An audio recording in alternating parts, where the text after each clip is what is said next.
Welcome to the Geek podcast, where BJ is trying to catch them all. I'm Void, and I'm here with my co-host Beej. That's creepy. Today we're talking about Pokemon because you're kind of obsessed right now, basically. Kind of a lot. Yeah, it's bad. I'm on one of those kicks that I get on, and I blame my 8-year-old nephew for this. That he got into his school. I think I talked about it a few weeks ago, where his school just learned about Pokemon. Yeah, and didn't you say that like you're doing the trading card game because of him or with him or something too? A little bit of both. He's getting all the physical cards. I mean, he brings them to school, trades with his friends, all that. And over Christmas, well, I bought 2 of the theme decks that they have at Walmart recently of the TCG, and I bought them for him, but I opened them up before I gave them to him because everything that you buy in terms of packs, in terms of tins, boxes, anything like that comes with has a card in it for an online code. And you take that and you redeem it at the trading card game online site, and you get that product in the online version of it. Oh, that's cool. And so the client is really good. I mean, it's just as smooth as Hearthstone is, really. Like, I've not had any kind of issues with it. And so I couldn't remember how to play Pokemon, and he wanted to learn how to play. So since I hadn't played it in literally 20 years, I decided that I should probably relearn how to play before I tried to tell him anything. And so I've been really playing it on there, and then learned how to do it, learned the rules, learned how to play these 2 decks specifically, and then taught him how to play the card game over Christmas, like Christmas Day. Some of our time was spent playing and me teaching him how to play the card game. And he calls me now and just tells me about Pokemon and that he's gotten all these cards and what people are saying, and it's wonderful. Like, it makes me so happy. Dude, that's awesome. And it got me wanting to know about it, because I can't talk to him about it, because he's telling me about all this stuff, and I don't know anything about Pokemon beyond Generation 1 except for the stuff that I saw in Omega Ruby. So I played Let's Go, and that's Generation 1 again, so I figure it's like, if I'm going to do anything, I'm gonna be able to talk to the kid and really be the uncle to him. It's like, I'm gonna have to fall into Pokemon. So I did. Yeah, you just gotta fall on that sword, I guess. Yeah, to play that Pokemon. I did. And I've played a lot of Pokemon. Well, yeah. So you have like a bunch on here from the mainline Pokemon series, and I'm confused because I know you've been playing Let's Go, and I know that just through texting and like we talk to each other when we're not on the podcast too, that you got the full Pokedex in Let's Go. And that was like the first piece that surprised me. Like, I wasn't surprised that you liked Let's Go. I wasn't surprised that you beat it, but it was like you got the full Pokedex, and I was like, ooh, interesting. Okay. And then you started talking about mainline games, but now on here you have Ultra Sun and Alpha Sapphire and like Omega Ruby. Like, what's going on? What's happening? Okay. So initially, I had Omega Ruby on my wife's 2DS, and so that was tied to her Nintendo ID. And so I had like 3 mythicals on there that I wanted, and then maybe 2 mythicals and a legendary or whatever, and all the Pokemon. And I didn't really know about the Pokemon Bank at that point, and I didn't have the other ones to trade to. So I just deleted that save game and let my nephew borrow the Omega Ruby and the 2DS to play his very first Pokemon game. That's true love, y'all, is deleting your save so that your 8-year-old nephew can play his first Pokemon game. And so I did lose some from it. I lost Darkrai, I lost Jirai, I think Volcanion on there. And okay, so I was like, but I kind of want to play these games. So he and his mom actually got me Let's Go for Christmas. Okay. So I brought my Switch to Christmas because I'd assumed I was getting it. And I didn't know 100%, but I'd assumed I was getting it. And even if not, it's the first Christmas after my mom passed away. It's like, I'm going to need something to take my mind off things. Yeah. So I brought my Switch, and so I got Let's Go Pikachu, and it was awesome from the moment that I turned it on. Like, you were right, absolutely, it is the most polished Pokemon game they've made so far. That it's great. The Switch controls are wonderful. I say Switch, the handheld controls are wonderful. The single-handed controls are duty, and they're fine. They're not great, but they're fine, especially compared to other motion controls. I do agree that the handheld mode is the way to go. It's way better, and I wish that you could play like that just with a Pro controller when you have it docked, so you don't have to use the Joy-Con, but I still think the Joy-Con's okay. Well, it's not the throwing motion, it's the actually controlling it all with one hand. That because you can't control, like, hold it with both hands, like I don't like having to do the buttons and menu and the controlling the character with one hand. Like, it doesn't work for me. But regardless, like, it's great, it's fantastic. So I fell in on this, and I wanted to complete my Pokedex, so I did. In 5 days, the day before New Year's Eve, I finished out all 150, including the legendaries of everything on there. Not quite a living Pokedex. I'm gonna have to go back and actually catch more if I want to do living, but thanks to the Pokemon Go integration, because you can bring in Pokemon from the mobile game, I'd caught all of the, and I didn't know I did this, I'd caught all of the exclusives from Pokemon Eevee and imported them in and was able to complete it that way. Because you go in, you import them into the Safari Zone, and you then have to catch them from there. And I did, and so I caught all 150 of them in the game. The only one, well, I caught 149 of them. The only one that I've not caught on my own was Mr. Mime. Austin traded me a Mr. Mime, and I've never seen one in that game. He said they just popped up all the time for him.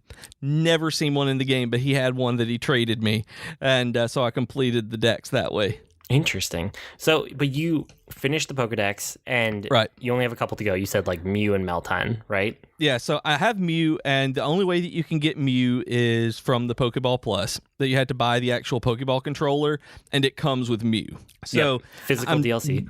Waiting the options of whether or not I should spend $50 to get Mew. Part of it may be if they let me bring these Pokemon into whatever Switch 2019 or Pokemon 2019 is. If they let you bring it into Generation 8, then absolutely I'm going to spend the $50 to get Mew. I wouldn't be surprised if you give it a little bit of time if Let's Go gets Pokemon Bank integration. Because that's really their service to like keep your Pokemon these days. They really need to, because I'll get to that because I didn't know that was a thing. And so Pokemon Bank, I'm hoping is a thing, because now once I finished Let's Go, I didn't necessarily want to just go shiny hunting for a while, and I wanted to actually complete my Pokedex more. So I decided that I would get Ultra Sun, because you said a long time ago, I can't remember if it was for Sun or Ultra Sun, that like it was like the best Pokemon game released. Like Let's Go was your favorite, and you said at the time that that Ultra Sun was just, they had fixed pretty much everything that had been wrong with the series at that point. Yeah, like I still stand by that. I mean, I think I prefer Let's Go at this point, but at that point it didn't exist yet. So yeah, Ultra Sun is still the best mainline game. And in terms of, and so I went and bought it. Like I downloaded it onto my 3DS because it's like I want to play this. I've never played it. I want to fill out the Pokédex more, and so I did it, and it's awesome. Ultra Sun is great, and you're absolutely right that it is. I think that it is of all of them, including Let's Go, I think it is the best game. But I think Let's Go, but it needs the all of the upgrades from Let's Go. Like Let's Go is way more like fun to play, but I think there's a lot more meat in Ultra Sun just because of the extra Pokemon and the extra systems and things like that they couldn't or didn't fit into Let's Go because they wanted it to be an introductory game. Yeah, it'll be super interesting to see like what they decide to do with Gen 8, basically. Like what are the things that they're going to carry over from Let's Go, and what are the things that they take from the traditional mainline series, and then what are the things that they just revamp anyway because it's on the Switch and it has always been on like less powerful systems. Yeah, and I'm looking really forward to that at this point. So I ended up beating Ultra Sun. I got to the post game on it and started collecting. And I decided, when I found out about the Pokemon Bank, my friend Austin, as I've mentioned in the past, who I've mentioned in the past, he told me that right around the time that his first daughter was born, that he finished out a living Pokedex of all 800 Pokemon, because, he's up all night doing that. And, I don't have that. I'm just a glutton for punishment. So I decided I would try to do the same thing. And so I am now working through all of the Pokemon that way. And I'm Pokemon collecting. I want to finish out the Alolan Dex and then put them on the Pokemon Bank and try to finish out the national one of all 800 something that there are now. And what is a living Pokedex? Is compared to a dead Pokedex, or what are we talking about?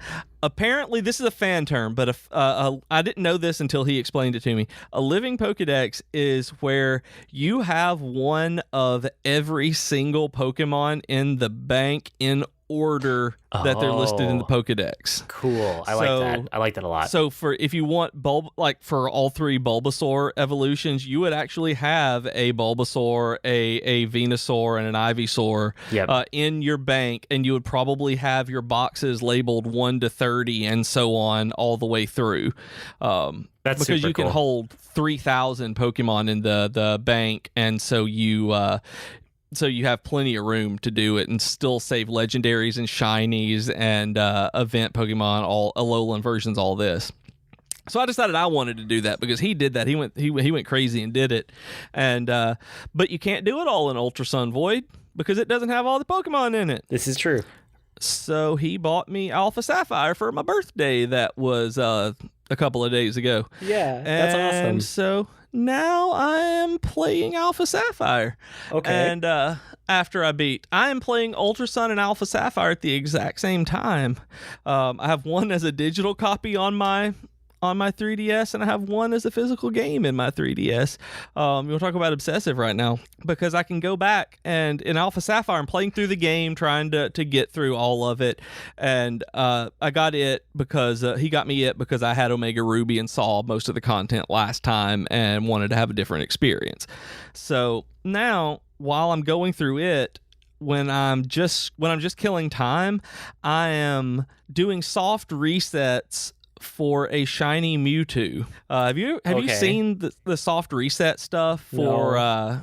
Oh God! I fell down the hole. I went down the Reddit hole and all the forums and reading stuff on how to get stuff. Apparently, and there's a way to do it on Switch too, but I actually don't know how to do it on Switch to do it with Let's Go. But there's a way that you soft reset the 3DS so that you press LR and the select button at the same time, and it just resets the game that you're in. Oh yeah, I knew about that. I didn't know what that would have to do with Pokemon specifically. So in Ultra Sun, and a lot of them you can do this, but I know specifically for Ultra Sun that you can see which Pokemon you're getting as a legendary as you go through the wormholes. You go through. Did you do any of the post game in it? Nope, none at all. Okay, so you finished the game, so you did some of you saw the wormholes where you're flying through there and collecting rings and stuff like that, and then going in. Yeah, there's a couple in the main story. Yeah, so you do that. That is part of the end game. The further you go, the more rare you can get, and all of the legendaries in the series are in there, and you can collect them from different colored wormholes if you can get far enough down in there. And there's some RNG based on which one you get based on which color, how far you went, and all this.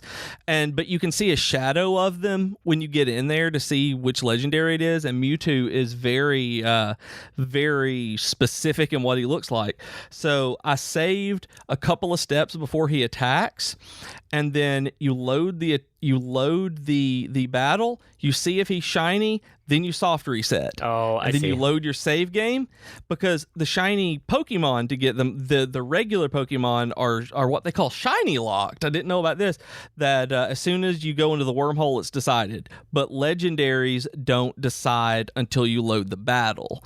So you can go in over and over and over and over again until you get the shiny legendary that you want. And there is a 1 in 4,096 chance that it's going to be a shiny.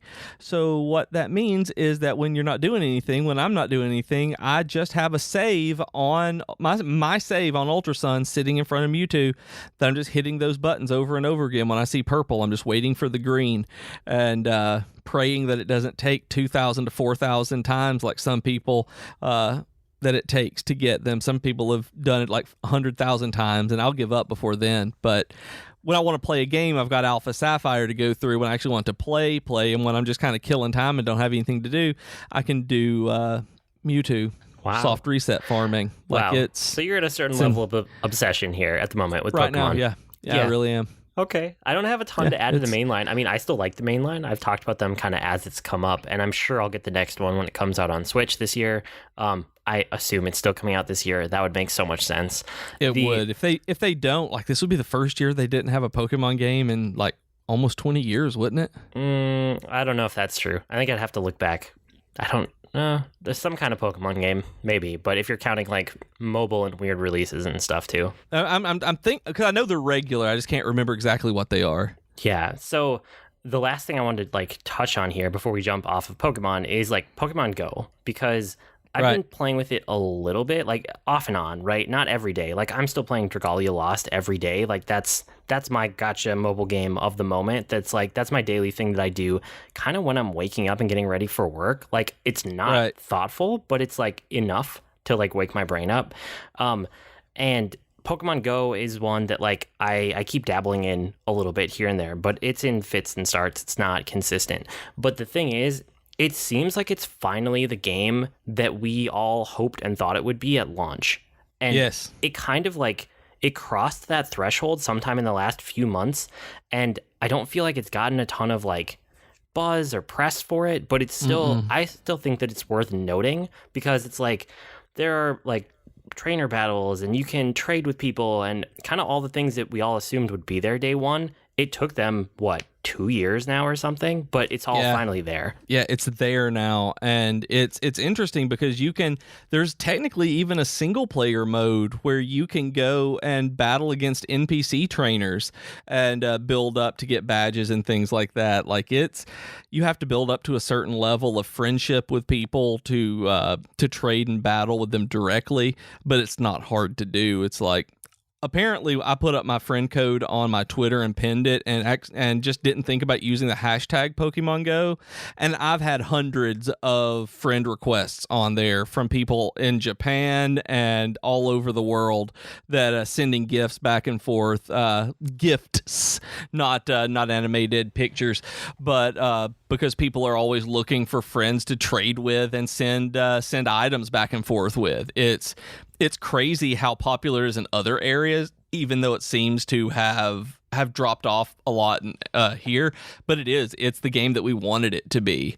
I really want to play it more, but I'm lazy. You're playing it a little bit though, right? A little bit. I will throw on an incense, which basically just attracts Pokemon to you.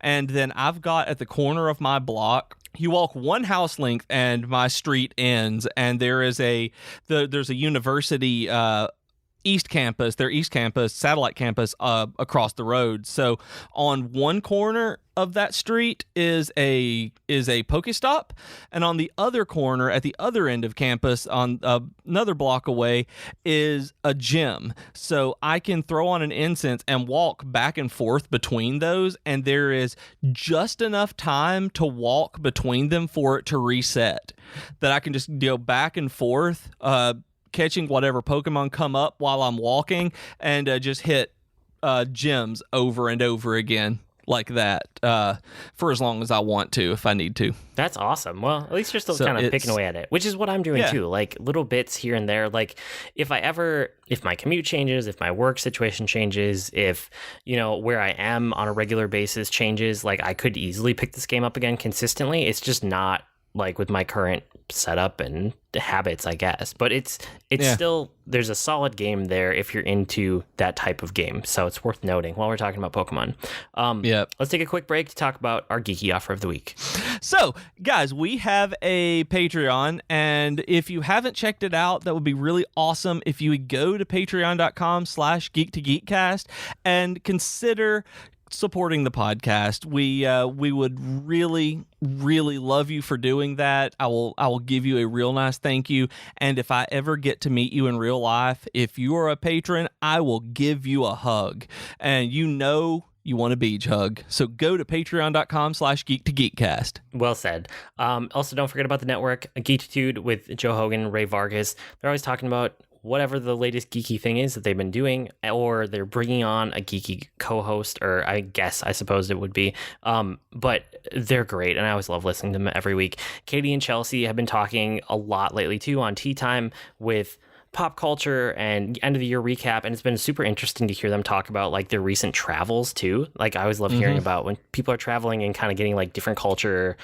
experience and like what they got from that. So that's been cool. And then the other thing, like we announced last week, was Capsule J and Troidal are on the network now as streamers, and they're amazing. So Capsule J typically streams Tuesdays from 8 to 11 p.m. Eastern, and sometimes like Thursdays and weekends. And then Troidal is streaming most weeknights, usually sometime after dinner at night. So both of them are on Twitch. You can find them easily, and we have links to them in the show notes these days, or they're on geek2geekcast.com, right? They will be at some point. Hopefully by the time people are listening to this, they will be. You can see if BJ has done that yet if you check it right now. We're super excited to have both those guys on the network, so it's awesome they've been joining us.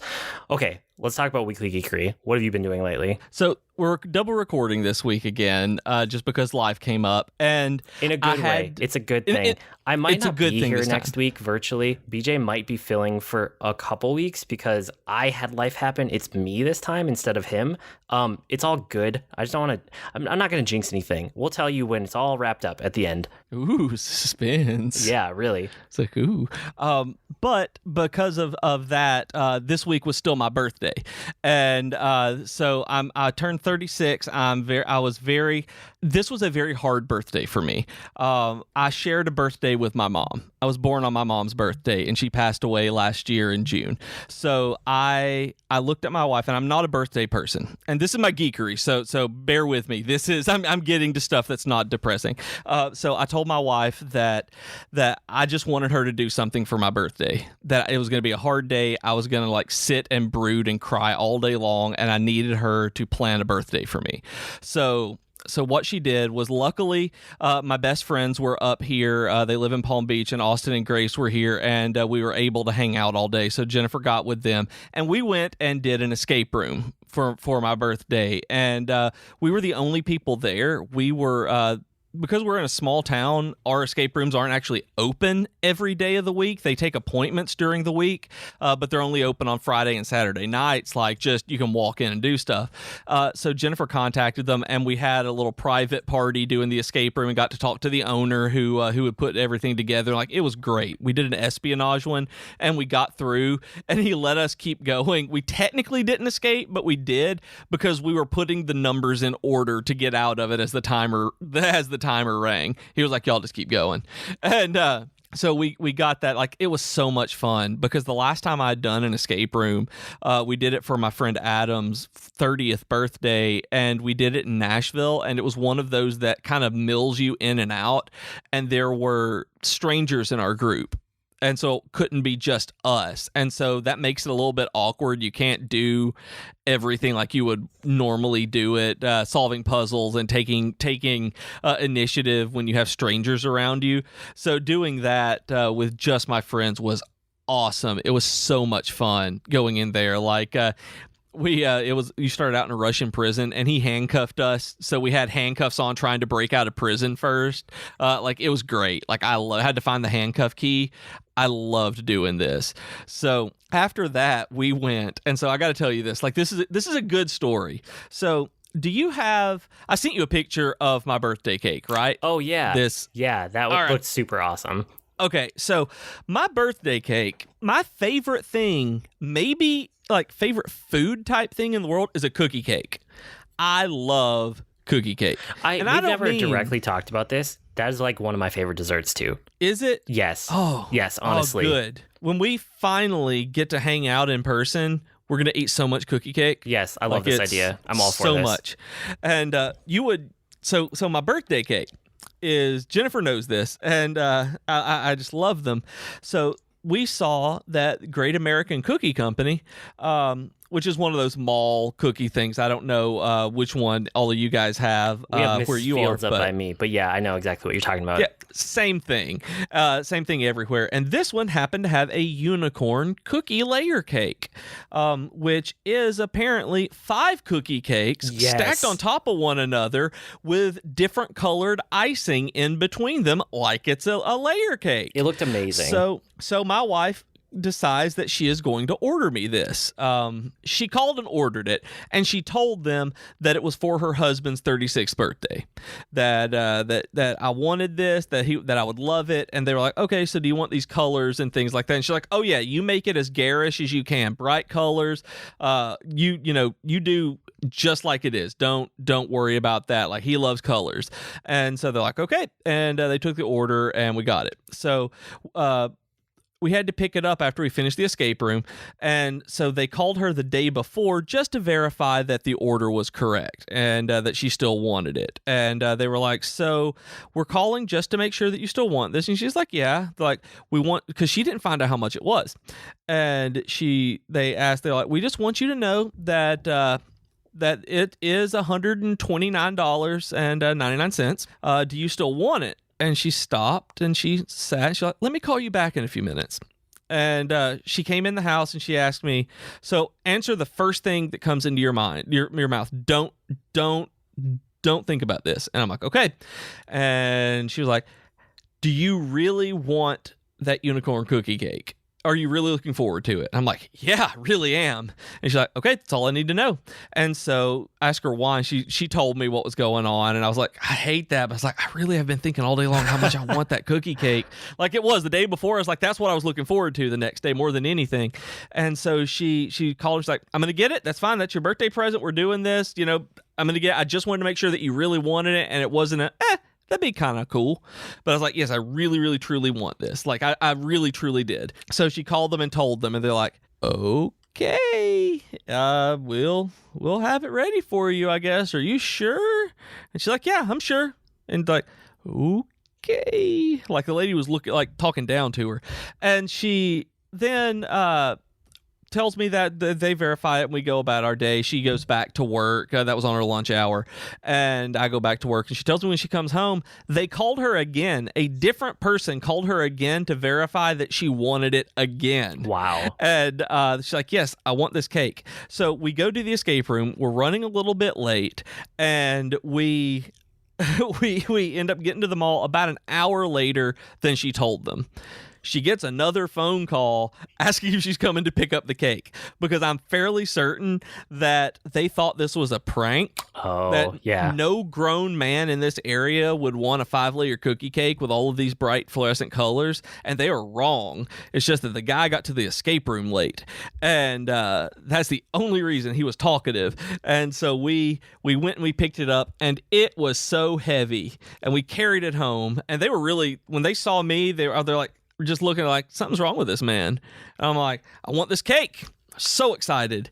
And so we get home, we take it home, and we cut into it, and this thing is disgusting. Like, oh no. Oh man. No, in the good way. Like, this thing is gross. Like, I don't want gourmet good food. Like, my sister-in-law said, like, cannot believe that we paid $130 for this, for a cheap mall cookie cake. And what she doesn't understand is that I didn't want gourmet good layer cake. I didn't want good cookie cake. I wanted garbage cookie cake. And that is exactly what I got. Like, this was garbage food. And it's exactly what I wanted. I made myself sick. I've eaten it for lunch 2 days in a row now. Okay. And, it is like, there's still half a cake left. I still have like 2.5 cookie cakes left. Like Austin was actually the only person that day able to finish the entire piece that he got. He just scarfed it, finished it before any of the rest of us. And it's just like, it's so gross, but it's so good. But it's better if you haven't had any in a while. Like it is absurd that if you have an opportunity, if you get this, like if that sounds like something you want, get it. It's real gross, but it's that good kind of gross. Okay. And so I'm glad you got it then. Like I'm still geeking out about this. Like I feel like this is the meatball sandwich version 2, but it's like I don't think everybody's going to run out. And by the way, you guys, I want to tell you, thank you for letting me know that you went and bought that sandwich. Like the number of tweets and messages that I got telling me about your sandwich experience made me so happy. It like is just amazing knowing that you never know what people will actually respond to. Like I know about how many people download this podcast every week, and I know how many people actually talk to us about the podcast every week, and it is a subset of a subset of a subset. Like we have a core group that talks to us, and I love it, like because we love to build that community. But if you're out there and you're listening, you're like, oh, I'd never reach out to them. They're too busy. We're not. I promise you, we're not. Like every time somebody new reaches out and they're like, hey, I've been listening for a while and I wanted to say hey or thanks or whatever, like we truly appreciate it. But there is this thing that happens that is completely and utterly out of our control, which things the community latches onto and actually reaches back out to us about. We saw so many messages about that like meatball sub or what, I don't even remember. I wasn't the one who ate it, and I was still a garlic bread meatball sub. Yeah, and I'm still in all these messages what people are like, I'm gonna go try it, I'm doing it right now, and reporting back. And it was so good. It was so good. I love seeing that. It may be my favorite thing that's ever happened on this podcast, like that came up from this podcast, you know, outside of getting my job because I was consistently able to do this. Like that's my favorite thing about this podcast is people sending me pictures of their sandwich because I said I liked it so much. Like because I rambled about the sandwich for so long. Like seriously, you guys, y'all made my day when you did that. So hopefully someone will try a $130 unicorn cake at some point because it's gross and delicious, and I'm still gonna eat part of it when I'm done here. Like I'm full. I've eaten dinner already, but it's still sitting in there, and I've got a lot of unicorn cake to eat. Okay, well, we should let you get back to that pretty soon. I have like one geekery thing. Again, we're recording early, so I don't have a ton of like new stuff, but I've been playing Hades early access. And have you seen the game? No, I haven't seen it at all. I've heard of it. I've heard about it, but I've not actually looked it up. Okay, so this is the one that the NoClip has been following, and it has started to follow to do like a documentary series alongside the making of this game.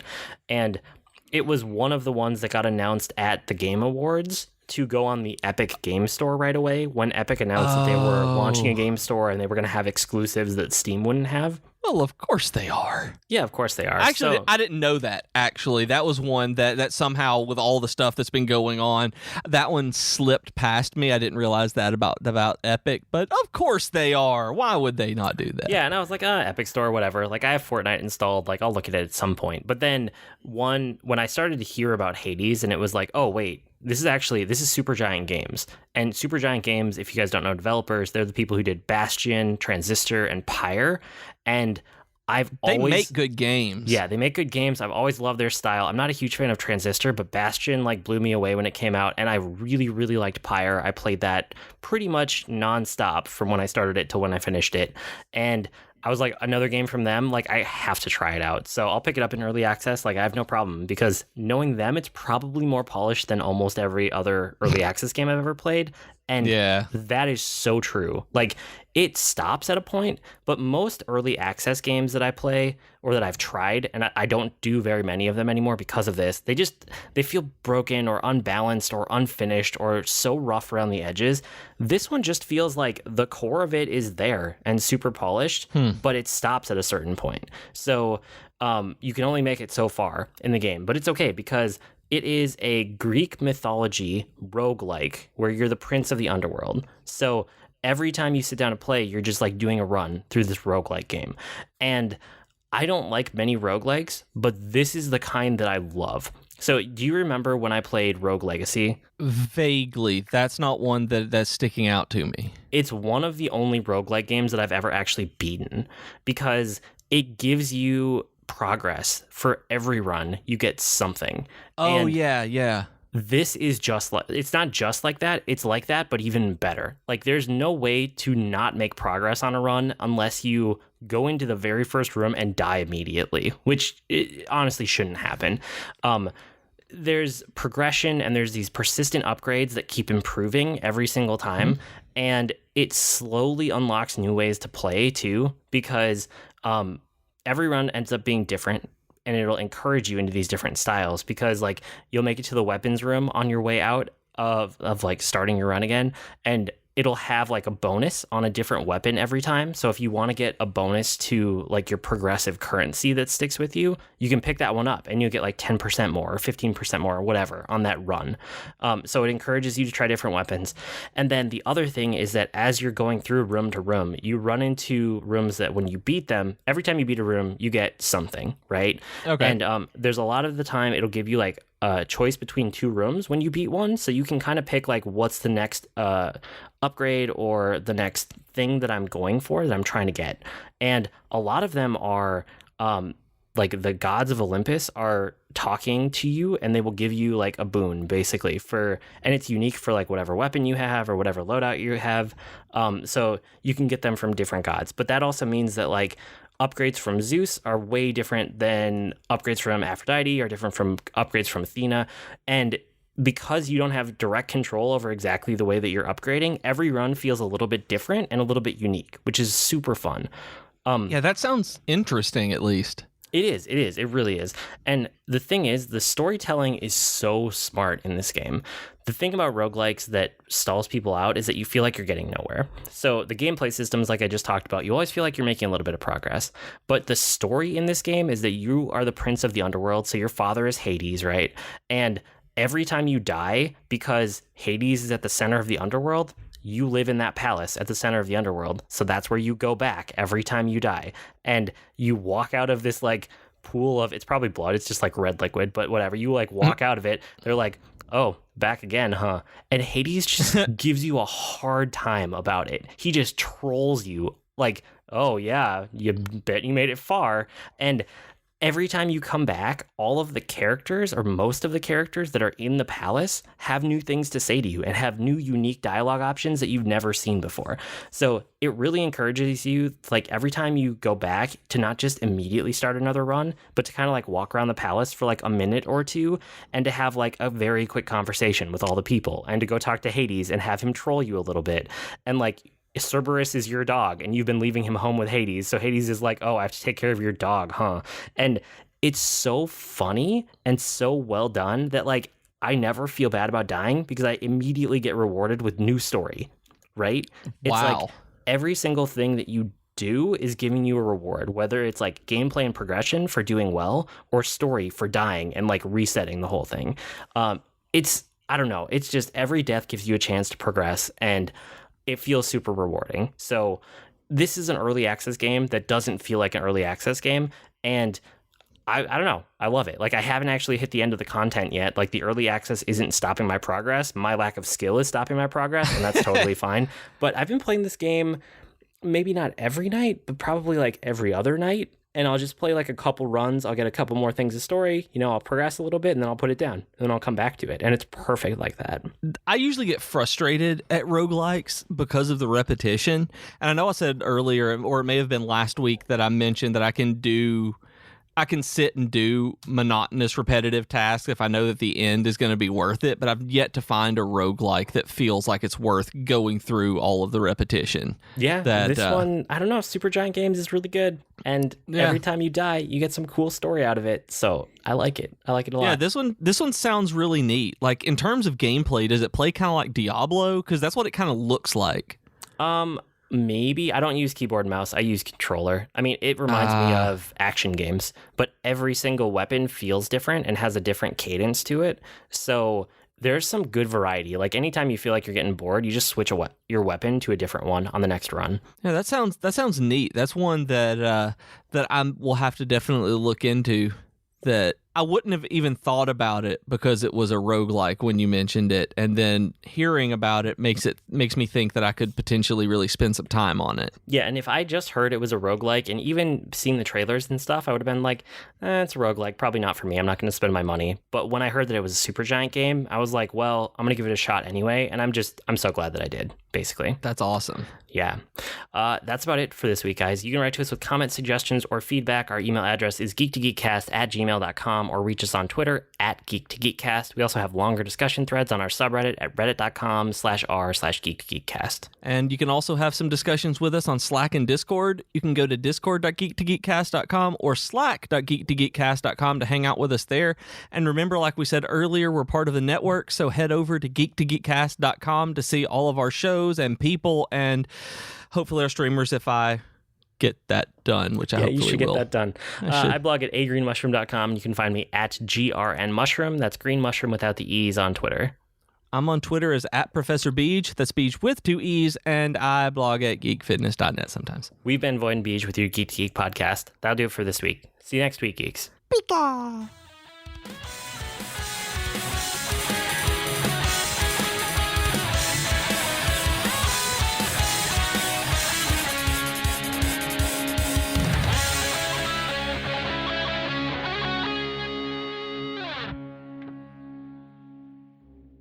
Hi everyone, I'm Katie. And I'm Chelsea, and we are the hosts of Tea Time with Katie and Chelsea. We are two best friends who love pop culture and talking about pretty much whatever we want. Katie! Yes? Stop thinking about Zac Efron and tell our future listeners what some of our latest episodes have been about. Well, we've talked about Zac Efron. No, get it together, Katie. Fine.